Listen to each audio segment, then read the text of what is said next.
Hey, Rufus. Hey. Hello, darling.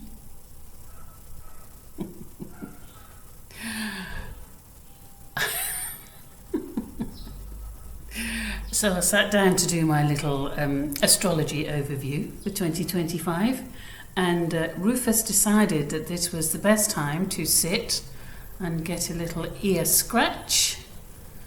Wants to be in on the astrological insights. Hello. Diane Cox here. And so it's December the 30th, 2024, and I thought I would do a little overview for astrology in 2025. And what I'm going to do is talk about the major things that interest me, and some of the kind of highlights of the year. Okay. Now, if you know where your chart, how your chart is, you have your chart. It's a very useful thing to be able to do, to have a look to see where Pluto, Neptune and Uranus are, because this year is when these three planets, outer planets, are all moving. Well, Pluto has moved already, but obviously you get the vibe. We all in the whole world, everyone, every country, everyone everywhere will get the vibe of this outer planet shift. Now, the outer planets move much more slowly than the inner planets, say the moon, that's moving like every 2 days, give or take a few hours. And obviously the sun and Mercury, they're kind of faster moving planets, and then you've got these outer planets that are, imagine you've got, when the moon whips through your chart in a certain sign for a day or 2 days, the effect is there obviously, but it's more fleeting, and it's kind of, okay, that was quick, and the kind of upset, or the uplift, or the joy, or the kind of learning experience is it's quick because the planet's moving quick. Now, when you've got Pluto and Uranus and Neptune moving, because they move so slowly, you really do get an opportunity for a kind of, for me, Pluto is a lifelong kind of lesson. And Pluto is now in Aquarius for the next 20 years. So it's a massive lesson that comes, and it's not fleeting. It's deep, it's transformative, it's intense, it's life-changing, it's character-changing, personality-changing. And the same with Neptune and Uranus. Now, Pluto, the lord of the underworld, and you've got Neptune, the wonderful, expansive nebula planet with all its dreamy, idealistic, visionary, fantasy, creative kind of vibe. And obviously all these planets have their light side and their dark side. It's a very simple thing, like humans. And then you've got Uranus, the lightning strikes that come out of nowhere that you can't predict. If you've ever tried to take photographs of lightning, which I have on many occasions, it is just pure luck, pure just pressing the shutter when it just happens to happen. You don't know where it's coming, or when it's coming, or what direction. And Uranus brings surprises, change, things that cannot be. Uranus is more aloof and impersonal, and it just brings this opportunity for change.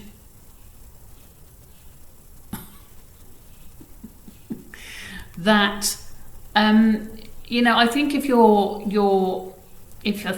you're prepared and you know that change is coming, it's much more useful, isn't it, to be forewarned, forearmed, to understand what's going on, and therefore not point fingers or not kind of think of the whole catastrophe of who, where, what, how, and just like, well, it's planetary change, and it's kind of, there's lots of things that, you know, all point towards these moments, this life, this year, and, you know, certain things that astrologers have been looking for and looking forward to with kind of curiosity and some intrepidation.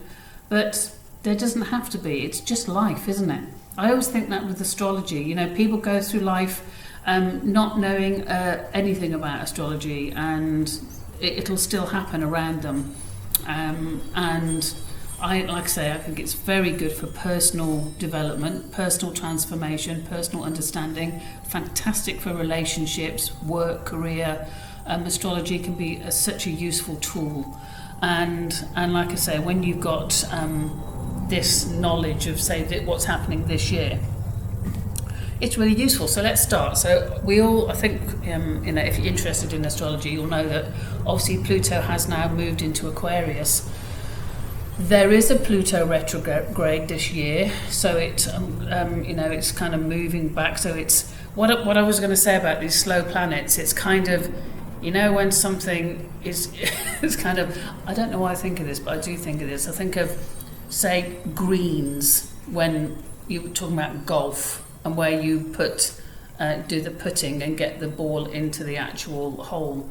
Is, you know, you've got the greens, and when they prepare the greens, there's a lot of preparation, and there's a lot of kind of, I might be wrong about this, but I kind of, maybe I dreamt it, but you know, you've got the rollers, and you're rolling back and forth and back and forth and back and forth and back and forth, and you're training the grass back and forth, back and forth.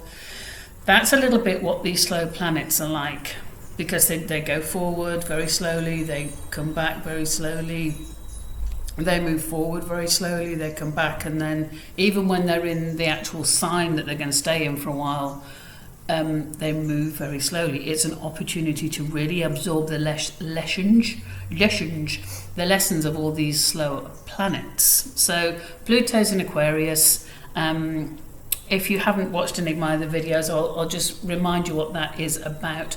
Pluto, the lord of the underworld. Pluto, the planet that rules all the unseen, the hidden things that are secret under the surface, minerals in the ground, you know, underground water places, government secrets, probably what the books are in the Vatican.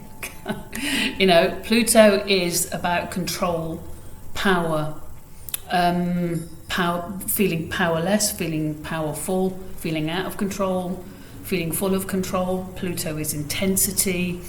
Pluto is deep soul diving. Pluto is the exploration of the shadow, of the occult, the unseen, of the magical, the mystery. Like I say, deep soul diving, deep exploration. Pluto is caves. Pluto is, so anything that you can't see. And even if you think about the body and conditions of the body, things that you can't see, that Pluto rules. But also, you know, take it, say, things within governments you don't see, things within families you don't see, or it's not talked about, all that kind of stuff.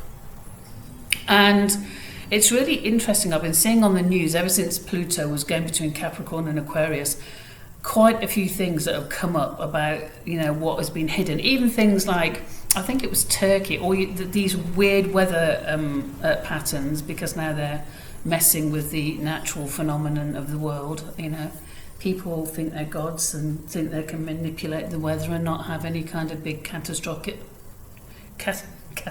events like these big floods and everything. But these floods have actually uncovered archaeological sites and very interesting, you know, as gruesome as it seems, like people that have been buried in snow or fallen off, you know, the melting and stuff has gone on, and suddenly you've got this, you know, revealing of stuff that's been hidden for quite a while. So Pluto, that's Pluto. Aquarius, ruled by, in the old days, Saturn, these days Uranus, Aquarius is so think of Pluto and Uranus. So Aquarius is cool, detached, but humanitarian, rebellious, won't toe the line, won't go along with it, doesn't want to do things the traditional way, which is what Pluto and Capricorn is. Doesn't want to listen to authority, isn't interested in what's been done in the past. It's a thinking outside the box. It's a rule breaker. It's a forward thinking. It's ingenious, and it is kind of it's futuristic. It's tech. It's computers. It's all kind of it's AI for me, that kind of stuff. And it's quite interesting what's coming up hidden, with the Pluto stuff about AI. I always think it's funny because it's like artificial intelligence. I just think it's really funny. It's like people think it's actual intelligence, and it's not. It's just some person wrote a program, or some person collated all this information, and now it's available. It's not as if it's kind of come up with its own. I know people say it will in the end, Skynet and the machine. So let's see. So the idea would be to look at your chart, see where Pluto is. And then know for the next 20 years, this is the area that Pluto is going to be working on for you. It's going to be transforming. Pluto transforms whatever it touches. And if you use it properly, it basically will improve it. It will break it down and allow you to build something up better. And then it allows you to refine and keep kind of going until you get to a point where you have things exactly the way you wanted them, so to speak. So have a look to see where Pluto is in your in your chart. So basically, say if Pluto is in your second house, you'll be looking at, okay, for the next 20 years, I'm going to be looking at how do I make my money? What's my lesson here with money? What do I think about money? Do I have hang-ups? Do I control it well? Do I feel powerless with or without money? How do I spend my money? What does money mean to me? What do I value these days? How do I value my money? So it's finances, possessions, and it is how you earn your money. So you might be thinking, okay, I want to earn my money differently. I want to do something. I mean, it's like, we're in the age of, cryptocurrency, which I really do not understand. It's completely out of my generation. I'm sure there are people of my generation that really dig it and know how to do it, but I'm just like, not me. And it's, for me, the second house is also about, like I say, what we value, but also what we value within ourselves, how we value ourselves, what are we valuing now, what do we think is important now. I think that's a big deal of the second house. So, for instance, if you've got Pluto there, that's going to be a theme for quite a long time, and it will allow you to transform your attitudes towards finances, possessions, assets, what you're doing with your assets, and facing, the reality of money, and making friends with money. If you've been brought up within a poverty type of situation, or you had parents that were poverty minded, even though there was money, there was always like a constriction around money, always something that is like, there was never enough, you were told there was never enough. Then it's time to do some good work on reframing money for yourself and that kind of thing. So, and it's there for a long time, so you've got a good opportunity to do that. When you're coming to, say, let's talk about Neptune. So Neptune is going to move signs this year, 2025. It's toing and froing a bit, like they always do. They put a few toes into the next sign, and then they go back into their comfort zone that they've been into for years, and then they put a foot into the next sign, and then they come back, and in the end they enter the next sign. They completely immerse themselves in that sign. So let's remind ourselves what Neptune is, because I think this is quite a biggie for 20. Well, it's all a biggie. You've got 3 outer planets all moving signs this year, and you've got the North Node moving signs. You've got Saturn moving signs. You've got, of course, because Jupiter moves signs every year, but it's a big shift going on this year. It's a big, let's all get on the move. Let's swap this up. So Neptune as you will have heard me say probably countless times if you watch my channel, Neptune is, on a good day, magical, dreamy, visionary, fantastical, sees the good in everything, totally trusting, naive, creative, incredibly healing energy. It's watery. I often like to think of Neptune as foggy mist. So water, but with in suspension kind of thing.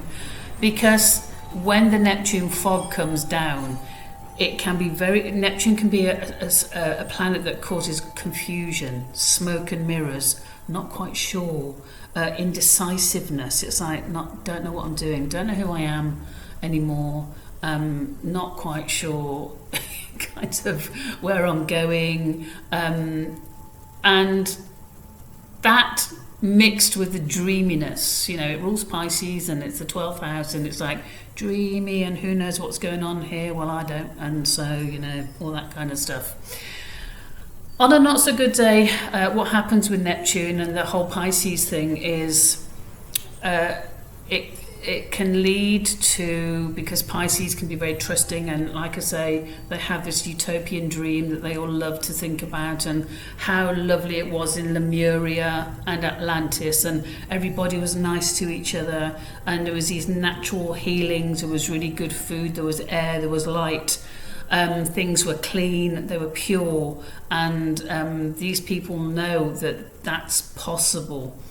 And you can often get people with a Pisces, Neptune heavy kind of presence in their chart, or light or watery presence in their chart, that can feel very disappointed with Earth now, because it's so unclean and so unkind and so cruel. And what that does to people with Neptune Pisces in their charts is it can lead to the need to escape. And obviously escape can be anything from the usual drugs and smoking, drinking, sex, gambling, hyper exercising, anything that I came across a really great thing about addiction a while back, and it was about any repeated habit that can be detrimental to your well-being. And even though you think fitness couldn't be detrimental to your well-being, it's that kind of obsessiveness.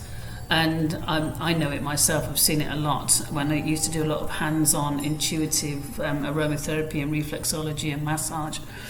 And people would come in with injuries, and all they wanted to do was get back in the gym. And no matter if you said to them, look, you've got an injury here and it's telling you to stop, to rest, because it needs to recover. And if you keep on training with this, come down the line, you'll find it difficult to totally and utterly heal this. And people would come back like a few weeks later and you'd say, you need a month off. You truly need a month off. You need to eat well. You need to do this kind of nutritional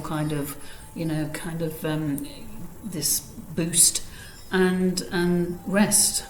It's amazing how people can't rest, and then they'd come back 2 weeks later and they'd been to the gym and it went again, and it's like, okay.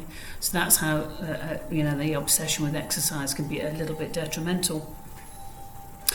So the Neptune escapism, and the escapism is from the disappointment, and the escapism is from being deluded, wanting to say you've got a situation that people have like really built up, like a job, their dream job, and what happens with this Pisces Neptune, you actually start the job and you realize it's not your dream job. Actually, it's a little bit rubbish, and you're really disappointed because you didn't suss it out before you started the job. But now you've got to stick with it because you wanted it, it's what you dreamt of, and now the dream has crashed down and it's not what you wanted, and the people aren't nice and you don't like what you're doing, and then it leads to that feeling feeling disillusioned. It is also delusional, but feeling disillusioned, right? Now, Neptune has been in its own sign for about 7 years, and when it's in its own sign, it gets to navel gaze as much as it wants to. It gets to do all the wonderful cuddle workshops and all these lovely, fantastical workshops for inner growth and inner kind of journey work, and all the cacao ceremonies and the iboga and the ayahuasca and all that kind of stuff that is the inner journey work. And there's all kinds of fantastic workshops about, and everyone's also tolerant about it, and you can go to school identifying as a rabbit and all that kind of stuff. Very Neptune, Pisces kind of stuff. Confusion, delusion, regarding some of it, not all of it, and just that immersion in the utopian dream, the workshops, doing that kind of work that's lovely. I am I am there, and I've done all kinds of workshops, or from the sound, and all kinds of lovely goddess workshops. I don't really do plant medicine, but each to their own, and it's all good. So while Neptune's been in Pisces, it's like, okay, there you go. Just get on with it. Indulge yourself in all these wonderful spiritual avenues. Indulge yourself in what spiritual kind of workshop will speak to you and enhance who you are and what you are. Just indulge your spirit, indulge your kind of mind, indulge you, and indulge yourself in the journey. And it's a perfect indulgence, as far as I'm concerned, to become a better person. Okay, and all these fantastic studios have popped up, and all these people that do all this fantastic work, and it's brilliant, and I think it's great to do that work and to improve who you are. And therefore, as I always say, when you improve who you are, you improve your family and your social circle, and it spreads out, and it all radiates, which is great. Now, when Neptune moves into Aries, which is, let me get the date, I've got this written down. Yes, it's March the 30th. So Neptune moves into Aries. It's completely the opposite. Pisces is water, gentleness, away with the fairies, fairy workshops, down by the river, kind of feet in the stream, sun coming down, beautiful, talking to the animals. Sounds like my perfect day. That's kind of that's the Neptune in Pisces whole thing. Incredible creativity and all that other stuff. When it goes into Aries, it's completely the opposite, right? So it's just completely the opposite. Neptune, this massive nebulous planet of such great possibilities, where it's been, just like I say, rolling with itself in Pisces, now starts to get fiery. Neptune fire.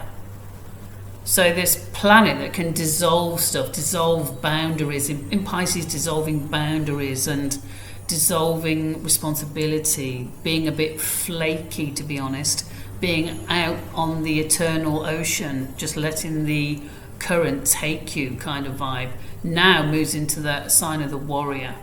And that is going to be such an interesting thing to see and feel. So wherever Neptune is in your chart, look at where Aries is in your chart, and then you go, okay, same as Pluto, let me make that clear. You look where Aquarius is in your chart, that's where Pluto will be in the sky, not your natal Pluto or your natal Neptune. It's like where they are in the sky and how they're affecting you now. It would be like your progress chart. So think about this. So think about all that I've just said about Neptune and Pisces moving into fire, of pioneering, trailblazing, courage, bravery. The navel gazing ceases to be gazing, and it turns into action. It turns into forward thinking. It turns into taking responsibility. It turns into the those boundaries being far more fixed. Even though we're talking about cardinal signs in Aries, you're talking about this nebulous planet suddenly in fire. Now, does Neptune dissolve that fire? Does it just kind of, with the water, does it just consume the fire? Does it consume masculinity, the Mars? Will Neptune just dissolve the warriors of the world? Will it just kind of go, no, you watch this, I'm going to kind of just consume this fire. It'll heat the water up of Neptune, obviously, and I'm just going to dissolve warrior. I'm going to dissolve masculinity. I'm going to dissolve the desire to fight and to be aggressive. I'm going to dissolve that. I'm going to just wash it down. I'm just fascinated to see, because it's like, am I just going to dissolve all this war and aggression and animosity? Or, sorry Rufus, am I boring you? Big yawn there. Or is Neptune in Aries going to, because like it like I said, the escapism of Neptune and the nebulousness of it, I think for myself it's going to be very interesting regarding war and the confusion about it, the smoke and mirrors about aggression, the warrior, what the warrior's doing, how is the warrior working. I mean, it's interesting because obviously Mars, which rules Aries, is also sexual. It's, you know, that courage. Is courage going to, I think, is courage going to wane? Because I think it's interesting how these wars all around the world kind of are being a lot of them being fought without soldiers. It's drones dropping bombs, isn't it? A very different way of war. But let's not just talk about war, because personally, what does it mean to have Neptune in Aries? I mean, I'm going to have it, I am an Aries, Sun Aries, and so anyone who's got Aries, Libra, Cancer, and what's the other one? Capricorn, are basically going to really feel this, especially with the other things that are happening as well. So with Neptune in Aries, you're going to really feel the change of this gentle softness of Pisces. Even though Pisces is a water sign and it'll always find a way, when it goes into Aries, it's like fire, blaze, burn all of that up, burn this kind of, just floating out to sea, burn it up. We're not doing that anymore. We're going to get a battle plan, and we're going to do it, and we're going to have the courage, and we're going to go forward. We're going to take responsibility for who we are, what we want. Aries is push, dynamism, direction, go, go for it. It kind of is just like fearless. And I'm fascinated to see if Aries pulls Neptune, I can't imagine it, pulls Neptune into a far more kind of focused energy.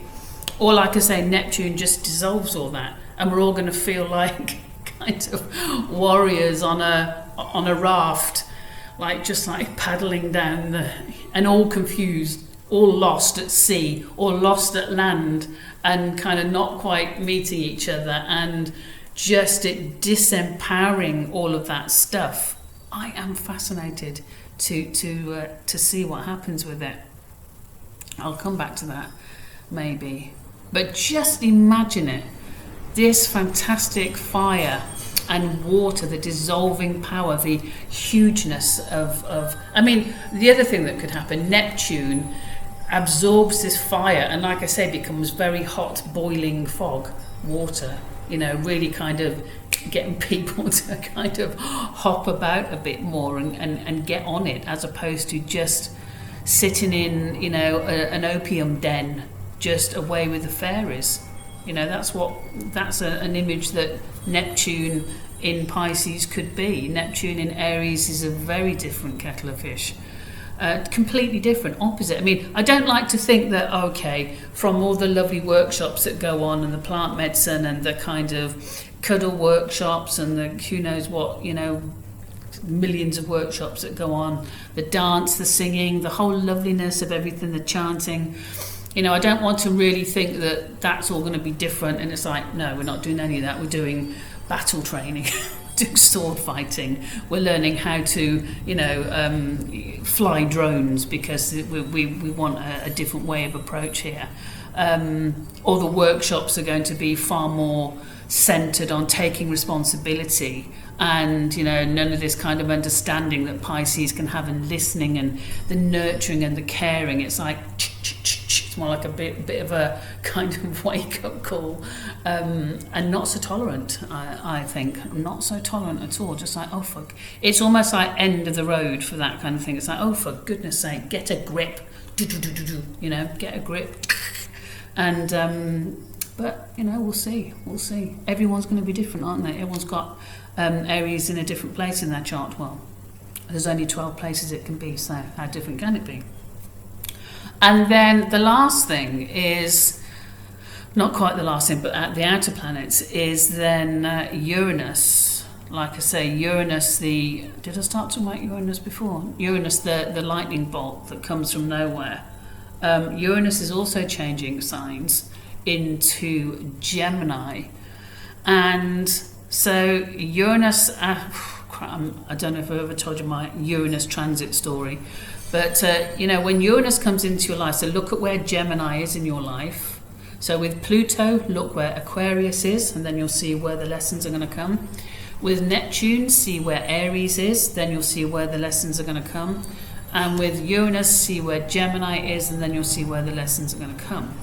And, when I had a Uranus transit in my first house many years ago, my whole life just, it didn't fall apart. I deconstructed my life and had a complete change out of the blue. I could never have seen it coming in a million years. So when you've got a Uranus transit going through a certain house, you just have to go with it.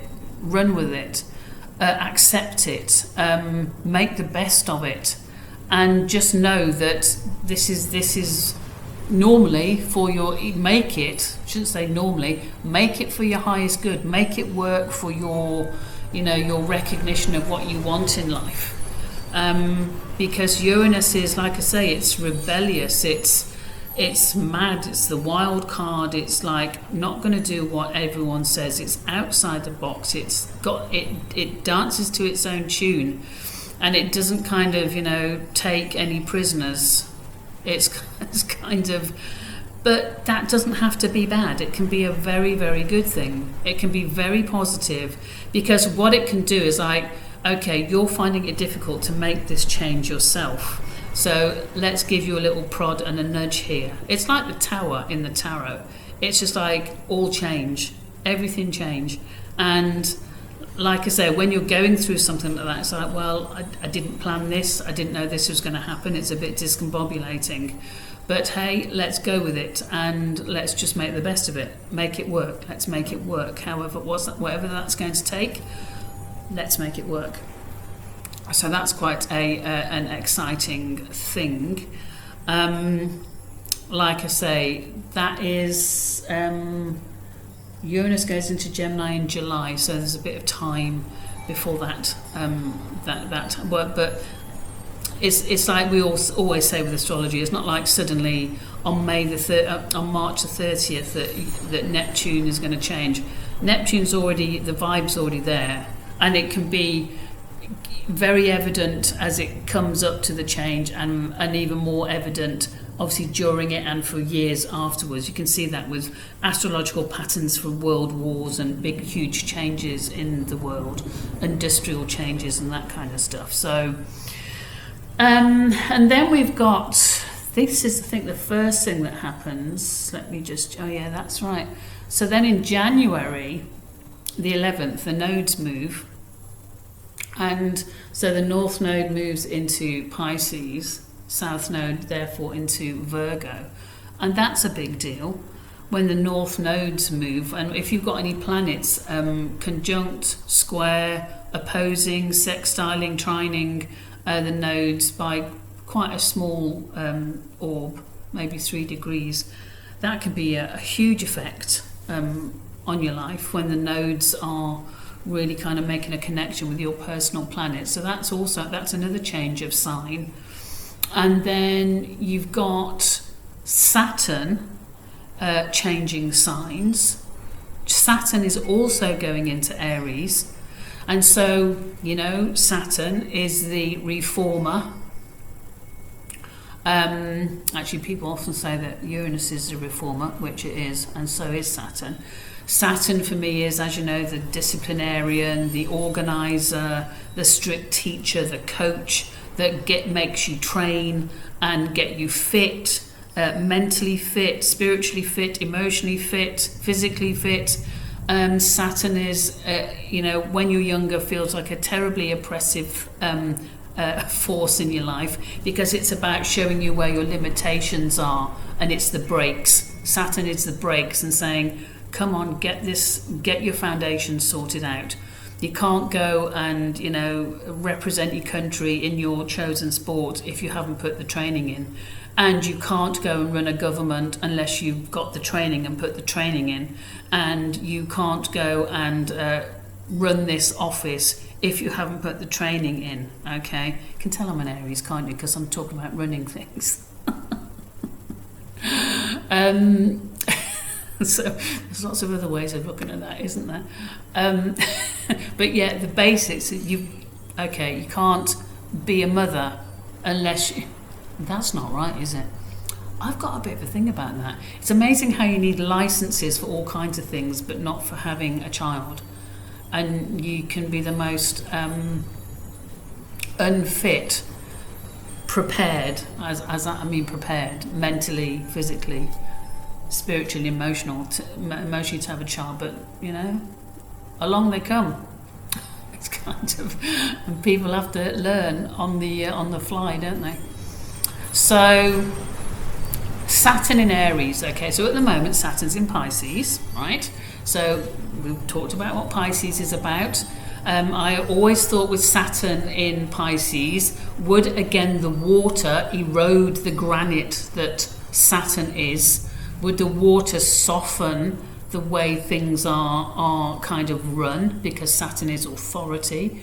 It's, big government and whatever. Would the water just erode some of the roots, which I actually think it has when you look at what's going on in the world? There's a big change, isn't there? There's, again, things... you take Pluto, again, hidden things coming out, all about what happened in 2020 regarding the big thing that was going on. Regarding, I have to be careful what I say, otherwise the video will be not allowed, regarding people being ill or not ill and rolling out certain medications that now, people are finding out what the reality is. I'm not going to say any more about it than that.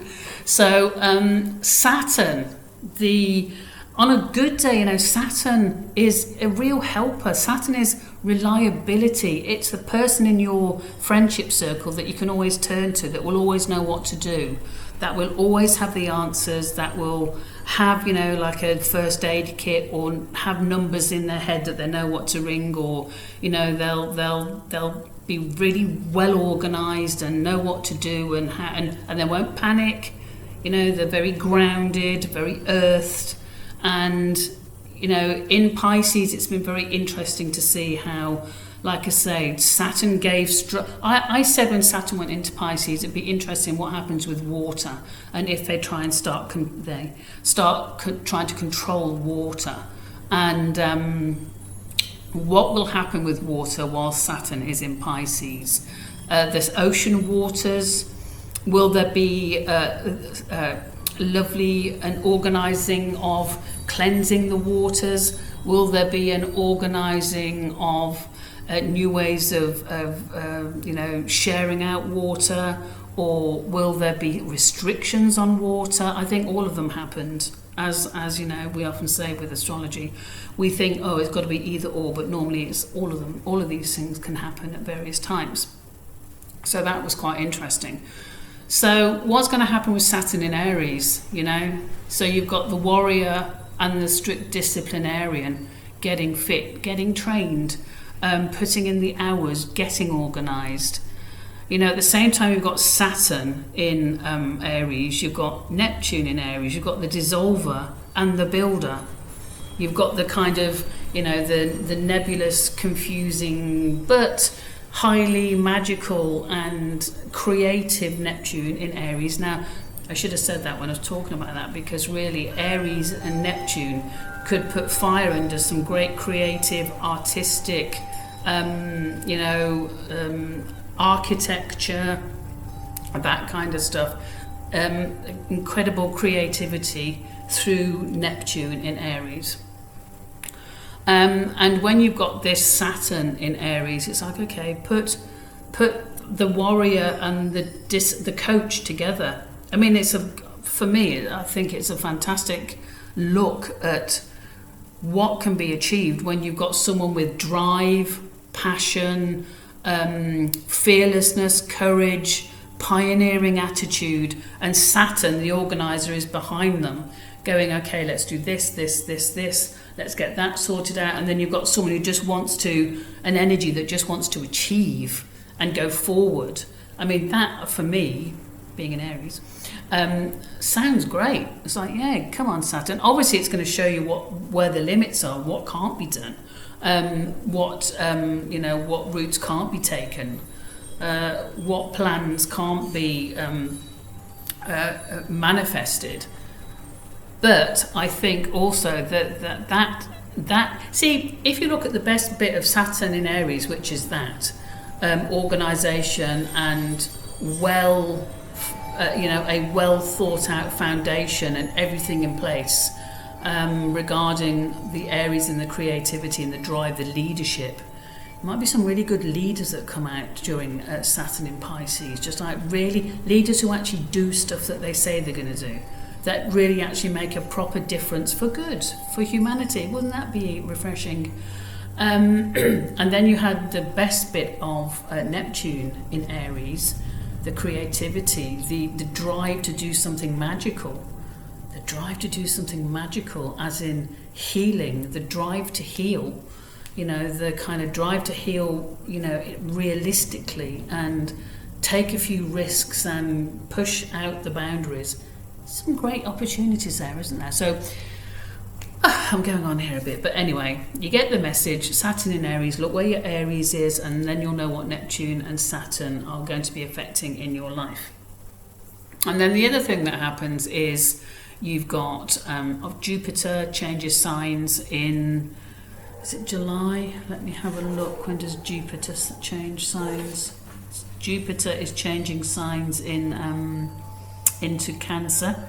Now, Jupiter basically expands everything it touches. Excuse me, just leaning forward a minute.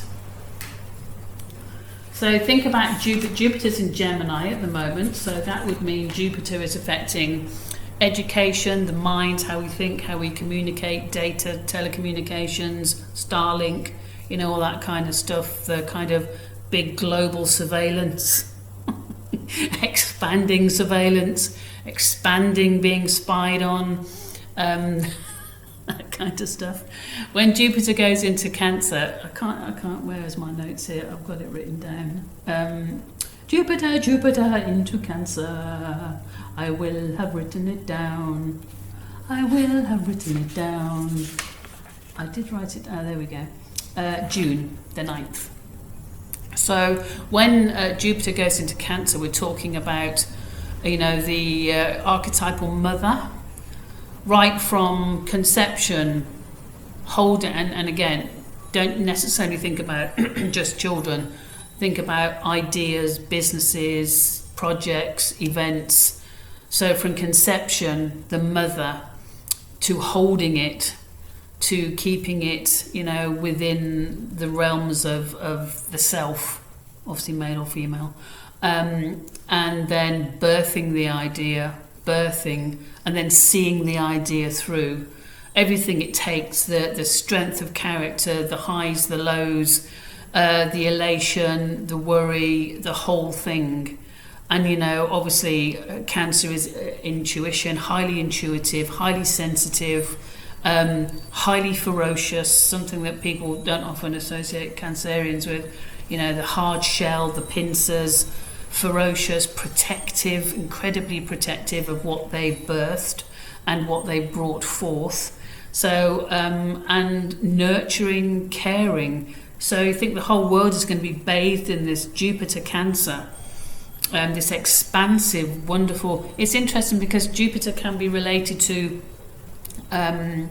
excess. The only downside of Jupiter really is excess, and you can't think of excessive kind of nurturing and caring and excessive kind of intuition.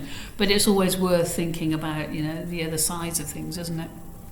So the world is going to have this lovely year of Jupiter in Cancer, and that opportunity to really look after and connect and respect and have time and, ears and eyes for other people, which is a beautiful thing, isn't it? A fantastic way of looking at stuff. Jupiter in Cancer, a very, very nice, expansive, caring, nurturing, protective. Very interesting. Everyone being protective. I mean, I know that people say about the Aries vibe. Aries is about the me, the I, the individual, me, myself, I want this, I want that. And Aries are known to, keep their eye on the prize and just go for it. Sometimes not quite realising what they're stepping over in order to get there. They can be very self-centred. And that's one of the things about these planets moving into Aries, about being very self-focused, self-centred, pleasing the self. Not as in pleasing the self, but looking after the self. Looking after you and what's important to you, as opposed to the Piscean thing, which is the collective, the world, the big vision. Aries is like, what do I want? And there it is, and I'm going to go and get it. So that's a huge thing. Okay, what else did I want to talk about? I think what I did want to say was about, so let me just get this right. So Pluto, Neptune, Uranus, the nodes changing signs, Jupiter changing signs, and Saturn changing signs. Amongst all this, obviously, we've got the usual eclipses and everything else. One thing I thought was quite interesting was in July of 2025, basically, you've got 5 planets in retrograde in July, which is really quite a big deal. It's a big retrograde year where you get a chance to go over stuff, revisit stuff, things that come up from, and it's like Pluto's going retrograde, Neptune is, Uranus is, I think everything, there's a lot of Venus retrograde this year, as always, and Mercury. So, but my main focus was the 3 outer planets and the North Node, South Node, Rahu, Ketu, and the whole change of the energy, the real kind of tangible change of the energy. Let me just see if there's anything else I wanted to mention. I said about the eclipses. There's, the eclipses coming up. Oh yeah, and then, well, don't want to get into too smaller detail because my personal thing, like I say, is this fantastic change of energy regarding these outer planets and making the most of it. So again, check with your chart where your Pisces and Virgo is for the node change. Look at where your Cancer is and consider that with the Jupiter. Obviously, I'm talking as broad overview here because what you've really got also is to consider all of the aspects and configurations astrologically regarding your natal chart, your transits and how it affects your natal chart, your progress chart and your solar return chart. You know, when you factor in all of that stuff, anything can you know, like, and if you've got an Aries stellium, for instance, I mean, that's going to be interesting.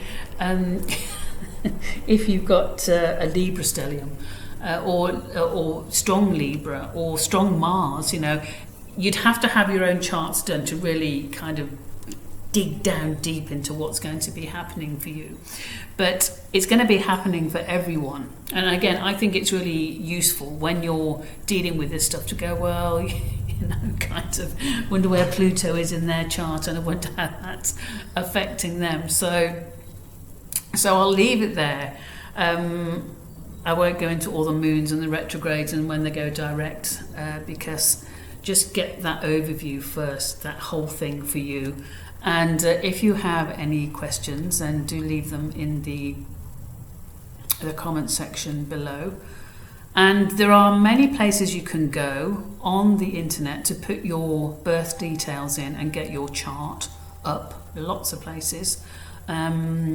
So the one I like is astro.com. If you haven't got a professional you know, software package, or not even professional, just a software package for astrology, and have a look, because just, you know, and then you can go, oh, okay, I can see this is going through this area, so this might be happening. So just, you know, be mindful and aware and open to change, open to the difference of being. Even if you've got, I mean, if you use whole house signs, then, you know, it'll be different. So, you know, one sign gets a whole house to itself. If you use the house systems like a Placidus, where you can have like Aries, and in the middle, you know, you've got, you know, the first house and the second house, you'll still feel the change. You might have suddenly, you know, the house has always been in Pisces, and then you'll get a whole different change. But if you've got a planet that's in the middle of a house, and the two signs are next to each other, but it's in the middle of a house, then you might have a sudden understanding of a whole new way of being. You know, it might still be going through your house of home, and you might have, you know, been in this kind of certain uncertain kind of living condition, living space. You know, you might have been living in a tree house and really enjoying it, and then suddenly you're going to go into Aries, and you're going to be, you know, kind of living in a military camp. Not really, that's just a joke, don't quote me on that. But, you know, it's that kind of, it really is that Pisces and Aries, you couldn't get any more different. But it all sorts itself out, you know. Like I say, the heat of Aries and the coolness of the waters of Pisces, the easygoing Pisces, the kind of, you know, ego-centered Aries, and it'll all work out. So hope you enjoyed my personal overview and interest in these planets for 2025. Have a great one. I'm going to be doing, I say this, now you see, if Saturn works well, I should discipline myself and do more astrology videos and get on with it. We'll see how it works out. So I will be doing a tarot one for each month of the year next. So thank you so much if you've got this far in. Well done. You deserve a medal. And all the best for 2025. And I will be seeing you soon. Okay, bye-bye.